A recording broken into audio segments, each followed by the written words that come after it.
میرے نبی کریم علیہ السلام نے فرمایا جب تم نیکی کا حکم دینا اور برائی سے منع کرنا چھوڑ دو گے پھر اللہ تم پر ظالم حکمران مسلط کرے گا. اور اگلے لفظ اس سے بھی زیادہ سخت ہیں. محبوب فرمانے لگے پھر تمہاری نیک لوگ دعائیں بھی کریں گے تو اللہ وقتی طور پر ان کی دعاؤں کو بھی قبول نہیں فرمائے گا. اس لیے کہ تم لوگوں نے نیکی کا حکم دینا اور بھلائی سے روکنا چھوڑ دیا. عزیزو یاد رکھو جب گناہ عام ہوتے تو پھر حالات بدلتے اور لوگوں کو سزا ملتی ہے ان کے گناہوں کی. بلکہ یہاں تک لکھا ہے کہ نیت خراب ہو تو سزا شروع ہو جاتی. کیا خراب ہو؟ بولیے گا. نیت بھی خراب ہو تو سزا. حضرت رومی کہتے ہیں کہ ایک بادشاہ کو پتہ چل گیا کہ ایک آدمی نے بڑا اچھا باغ لگایا ہے, خوبصورت باغ ہے, مالٹے کا کنوں کا باغ, بڑا پیارا. بادشاہ نے کہا ذرا جا کے دیکھتا ہوں. بادشاہ سلامت باغ دیکھنے آئے تو اب وہ مزدور آدمی تھا, عام آدمی تھا جس نے باغ لگایا, کسان تھا. اس کو کہا کہ چند کنوں توڑ کے لایا تو بڑے پیارے لگے. ایک دو اور لایا, کھائے, بڑے میٹھے, بڑے پیارے, بڑے توانا, بڑا مزہ آیا. تو بادشاہ کے دل میں خیال آیا کہ اس پہ قبضہ نہ کر لوں باغ پہ. ہمارے یہاں نا کرائے پہ دکان دیتا نا مالک, تو جب کسی غریب کی چل جاتی ہے کہتا ہے تو خالی کر, میں نے خود ڈالنی ہے. چل گئی نا اس کی, حالانکہ رزق اپنے اپنے نصیب کا ہے. رزق اپنے اپنے نصیب کا ہے, جس کو اللہ تعالیٰ چاہتا ہے عطا کرتا ہے. تو اس کو کہا کہ اور توڑ کے لا, اور دل میں خیال ہے کہ یار اتنا اچھا باغ ہے قبضہ کر لیتے ہیں. ہماری حکومتیں قبضہ کر لیتی ہیں کہ جو چیز اچھی لگ جائے. اب وہ کسان دو تین کنوں توڑ کے لایا, اس نے کھائے تو کھٹے نکلے, ترش تھے. کہنے لگا تجھے کیا ہو گیا ہے؟ تو بندہ بڑا صاحب دل تھا, کہنے لگا میں تو ٹھیک ہوں, آپ اپنی نیت سے پوچھیں کہیں خراب تو نہیں ہو گئی. تو کنوں میں بھی اس کا اثر آ گیا ہے. اپنی نیت, تو نیتیں بگڑ جائیں نا نیتیں. اب ایک بات کہنے لگا ہوں, غور سے سننا. جب تک دو بھائی اکٹھے کاروبار کرتے ہیں نیت ہوتی ہے کہ ہمارا گھر چلے گا, تب تک اللہ برکت دیتا ہے. اور جب اپنی اپنی جیبیں سمیٹنے لگ جاتے ہیں نا کہ یہ میرا 5,000 ہے, آج میں گیا تھا اگرائی کرنے, یہ میرا 10,000 ہے, آج میں نے محنت زیادہ کی. جب وہ ٹٹولنے لگتے ہیں پھر اس دکان سے بھی برکت اٹھ جاتی ہے, پھر وہاں سے بھی برکت چلی جاتی ہے. فَإِنَّ لَهُ مَعِيشَةً دَنْكَ, فرمایا جب تو میں منہ پھیر لیتا ہے پھر تیری زندگی اللہ تنگ کر دیتا, پھر وہاں سے بھی برکت, خوبصورتی, اثر اٹھ جاتا ہے. ایک سنار نے گلی میں ایک یتیم چھوٹے سے بچے کو گھومتے دیکھا تو سنار بے اولاد تھا, بچے کو اٹھا کے گھر لے آیا. 18 سال اس بچے کی پرورش کی, اس کو پالا پوسا, جوان کیا. سنار کے پاس وہ دکان پہ چلا جاتا, وہ کئی دفعہ دکان پہ رہتا, کئی دفعہ گھر میں رہتا. ایک دفعہ وہ دکان پہ تھا, بچہ گھر تھا, 18 سال کا جوان. اس کی بیوی اکیلی تھی. وہ جس نے ماں بن کے پالا تھا اس نے اسی پہ حملہ کر دیا, اس کا بازو بری نیت سے تھاما. بیوی چیخی. تھوڑی دیر گزری تو وہ نوجوان پیروں میں بیٹھ گیا, کہنے لگا اماں پتہ نہیں مجھے کیا ہوا. شام کو سنار آیا, بیوی چیخنے لگی, چلانے لگی, کہنے لگی آج عجیب بات ہوئی, جس کو میں نے جگر کا خون دے دے کے پالا اسی نے گندی نظر ڈالی. سنار محو حیرت ہے. بیوی کا خیال تھا کہ لاٹھ اٹھائے گا, ڈنڈا اٹھائے گا, نوجوان کو مارے گا, لیکن وہ رونے لگ گیا. اس نے کہا آج اس نے میرا بازو تھاما ہے, جانے کیا کیا ہے. پریشان ہونے لگ گیا, سجدے میں گر گیا. کہا تو بتاتا کیوں نہیں؟ تو وہ سنار کہنے لگا اس کی غلطی نہیں, 18 سال کے بعد آج مجھ پر بھی شیطان سوار ہوا تھا. ایک عورت آئی تھی, وہ اپنے بازوؤں میں چوڑیاں پہننا چاہتی تھی تو میں نے بھی گندی نظر سے ہاتھ ڈالا تھا. رب کریم نے مجھے فوراً اس کی سزا دی. جن کے گھروں میں بیٹیاں ہوتی ہیں ان کی نظریں گندی نہیں ہوتی. جو بیٹیوں کے باپ ہوتے ہیں, جو بہنوں کے بھائی ہوتے ہیں, ان کی نظریں گندی.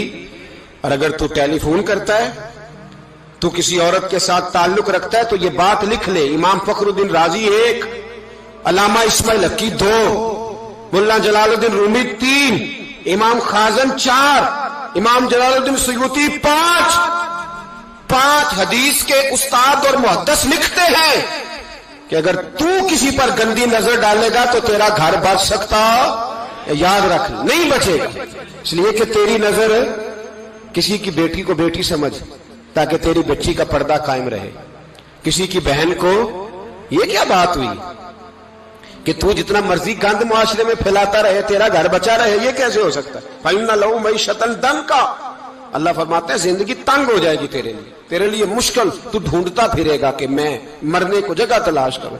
سچی توبہ کرے، کھری توبہ کرے، یہ گناہ انسان کو مجبور کر دیتے ہیں۔ حضرت عبداللہ بن مبارک رحمت اللہ تعالی علیہ، ان کے سینکڑوں شاگرد تھے، ایک شاگرد کے انتقال کا وقت آیا تو گھر گئے ملنے، آپ کہتے ہیں میں نے زور لگا لیا پر اس کی زبان پر کلمہ جاری نہیں ہوا، میں اسے کہتا کلمہ پڑھ پر اس کی زبان پر جاری، اللہ اکبر، بہت بڑی نعمت ہے، دعا فرمائیں اللہ ایمان کی موت عطا فرمائے، ایمان کی موت دے اللہ کریم، ایمان کی موت دے۔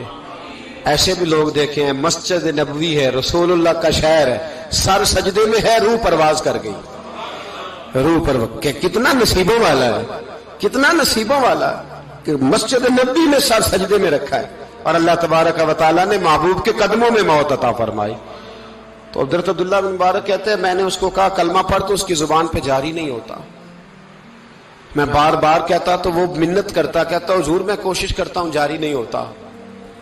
فرماتے میں پریشان ہو کے اٹھا، ابھی میں دروازے پہ پہنچا تھا اس نے چیخ ماری اور روح پرواز کر گئی، بچے رونے لگے، بیوی رونے لگی، تو میں نے اس کی بیوی سے کہا کہ یہ جرم کیا کرتا تھا، اتنا بڑا پاپی پہ کلمہ جاری نہیں ہوا۔ اس کی زوجہ کہنے لگی حضرت جی دو گناہ تھے اس کے، ایک تو یہ شراب کا عادی تھا، روکتی تھی باز نہیں آتا تھا، اور دوسری بات یہ کہ یہ اپنی اماں کا نافرمان تھا، وہ دو گلیاں چھوڑ کے رہتی ہے، یہ کبھی ملنے نہیں گیا تھا، اس بوڑھی کا کلیجہ اس کی طرف سے بڑی تکلیف میں تھا۔ تو حضرت عبداللہ بن مبارک کہنے لگے جا تو بھی دعا کر، اس کی ماں کو بھی کہہ دعا کرے کہ یہاں تو یہ کلمہ نہیں اسے نصیب ہوا، اللہ کرے اللہ آخرت کی منزلیں اس کی بہتر فرما دے۔ میرے بھائی ایسے گناہ، حضرت مالک بن دینار نے توبہ کی، توبہ کی انہوں نے، کس طرح؟ فرماتے میں نشے کا عادی تھا، کسی نے مجھے کہا کہ بطور دوائی شراب پی لو تو میں نے پی لی، نشے کا عادی تھا، شراب پیتا تھا، اللہ تعالیٰ نے بڑی منتوں اور کوششوں کے بعد، منتوں کے بعد ایک بیٹی عطا فرمائی، وہ بھی 2.5-3 سال کی ہوئی تو پردہ کر گئی۔ کہتے میں اس کی قبر پہ بیٹھ کے گھنٹوں روتا، شراب کا عادی تھا۔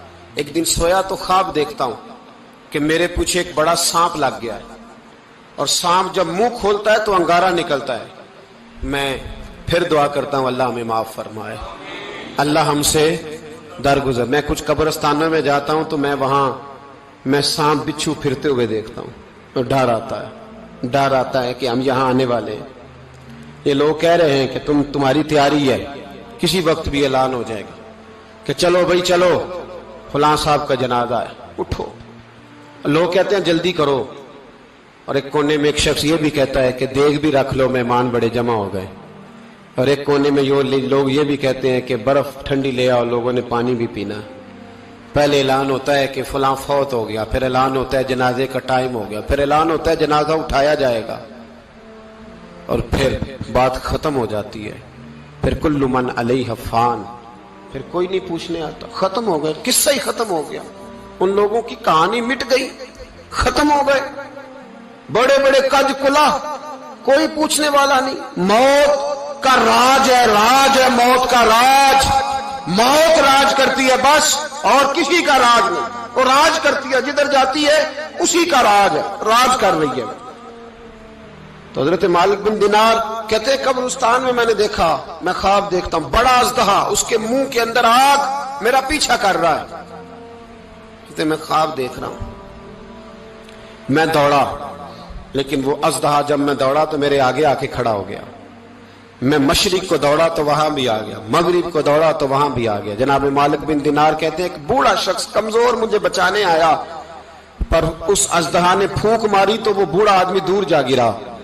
کہتے میں چیختا تھا، چلاتا تھا، ایک پہاڑی پہ میں بھاگا گیا تو وہاں مجھے میری بیٹی ملی، مجھے فوت ہو گئی۔ وہ اس اژدہے کے آگے اس نے یوں ہاتھ کیا تو اژدہا پیچھے بھاگ گیا۔ میں نے بیٹی کو گود میں اٹھایا، میں نے کہا بیٹی یہ کون تھا؟ کہنے لگی ابا یہ تیرا برا عمل تھا، یہ تیرا برا عمل تھا، یہ تجھے کھا جاتا اگر میں نہ ہوتی۔ تو کہا یہ بوڑھا جو مجھے بچانے آیا یہ کون تھا؟ کہا یہ تیرا اچھا عمل تھا پر کمزور بڑا تھا، تھوڑا تھا، یہ تیرے برے عمل کا مقابلہ کرنے کی ہمت نہیں رکھتا تھا۔ حضرت مالک بن دینار کہتے ہیں میری بیٹی نے خواب میں میری داڑھی پکڑ لی اور کہنے لگی ابا میں چاہتی ہوں تو صحیح ہو جا، ایسا نہ ہو کہ پھر تیرے پیچھے یہ بو ازدہ لگ جائے۔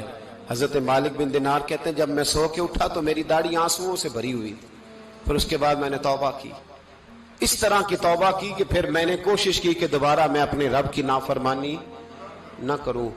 حضرت عبداللہ ابن عباس فرماتے تھے جو دنیا میں ہنس ہنس کے گناہ کرتے ہیں نا،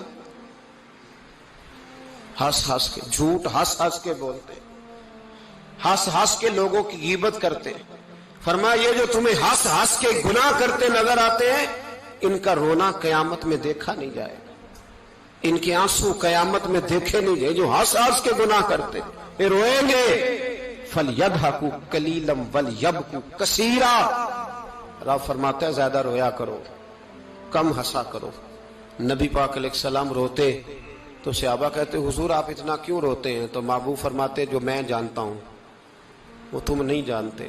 بھائیو قبروں میں اکیلے جانا ہے، کبھی غور کرنا، اکیلے کوئی بندہ ساتھ حساب دینے نہیں جائے گا۔ اماں بڑا پیار کرتی ہے لیکن قبر میں کبھی کوئی ماں بھی ساتھ دفن نہیں ہوتی، اپنا اپنا حساب دینا، مشکل وقت ہے، حساب کر لینا چاہیے، تیاری کر کے رکھنی چاہیے۔ گناہ اگر یہاں ہماری زندگی کو تنگ کریں گے تو وہاں بھی ہمارے لیے مشکلات پیدا کریں۔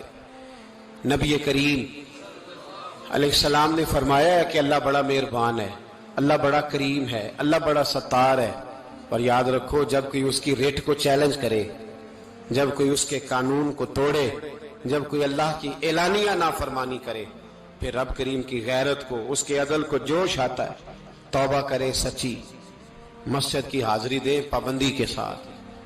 میری آپ سے ہمیشہ یہ گزارش رہتی ہے کہ مسجد کی حاضری پابندی سے دے۔ میں اپیل کرتا ہوں داڑھی رکھ لیں، یہ میرے نبی کا طریقہ ہے صلی اللہ تعالی علیہ۔ واپس آ جائیں، ہماری بقا نہ ہمارے دین میں ہے، کوئی نہیں ہمیں رکھے گا، کوئی نہیں رکھے گا، کوئی نہیں۔ میرا ایک دوست رات بتا رہا تھا کہ سعودی عرب میں ایک شخص نے 30 سال محنت کی، تو جب وہ مرا ہے وہیں اس کے گھر میں فون کیا تو اس کے گھر والوں نے کہا جناب آپ کو مشکل ہوگی ڈیڈ باڈی بھیجنے میں، وہیں دفن کر دیں، ہاں اگر اس کا کوئی پیسہ ہے تو وہ ذرا اکاؤنٹ میں بھیج دیں، بچیوں کو ضرورت ہے۔ او بھائی تو اکیلا جائے گا، تیرے لیے مشکل ہو جائے۔ اپنے بھی ساتھ یقین کریں، بچے دعائیں کرانے آتے ہیں، کہتے ہیں حضرت جی دعا کریں اللہ اماں کی سختی معاف کر دے۔ اس کا مطلب کیا ہے کہ اماں اب جائے، اب ہمارا نمبر آئے۔ بچے تو انتظار کر رہے ہیں کہ ابا جائے اور گدی پہ ہمارا نمبر آئے۔ تیاری ہے، اکیلے جانا ہے، اکیلے سخت سا مرحلہ ہے، اکیلے سارا کچھ فیس کرنا ہے۔ آج توبہ کریں، وہاں کے کیڑے یہاں رہ کے مارے، اپنے ساتھ ظلم نہ کریں۔ ہم اس قابل نہیں کہ وہاں جا کے مقابلہ کر سکیں، بچیں، اپنے آپ کو محفوظ کریں، بچائیں، حساب اپنا اپنا دینا ہے۔ کسی باپ نے اگر اپنے بچوں کو حرام کھلایا تو بچے تو نہیں کہہ رہے تھے نا کہ حرام لے کے آ، تو باپ نے حساب دینا، والد نے۔ لہذا مہربانی فرمائیں، اپنے اوپر رحم کھائیں، اپنے آپ کو سنواریں۔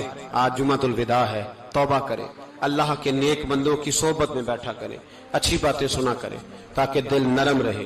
ان جگہوں سے بچیں جو گناہ کی طرف لے کے جاتی، ظلم سے، زیادتی سے، جبر سے بچیں۔ اپنے آپ کو اپنے رب کریم کی بارگاہ میں جھکا دیں۔ ہمارا کہیں اور گزارا نہیں، کوئی نہیں ہمیں پوچھے گا۔ اقبال رو پڑے آخری عمر میں، رو پڑے اور اللہ کی بارگاہ میں عرض کرنے لگے نہ جہاں میں کہیں بھی امان ملی، جو امان ملی تو کہاں ملی، میرے جرم خانہ خراب، تیرے عفو بندہ نواز میں، پناہ صرف اللہ رسول کی بارگاہ میں، باقی کوئی پناہ دینے کو تیار نہیں ہے۔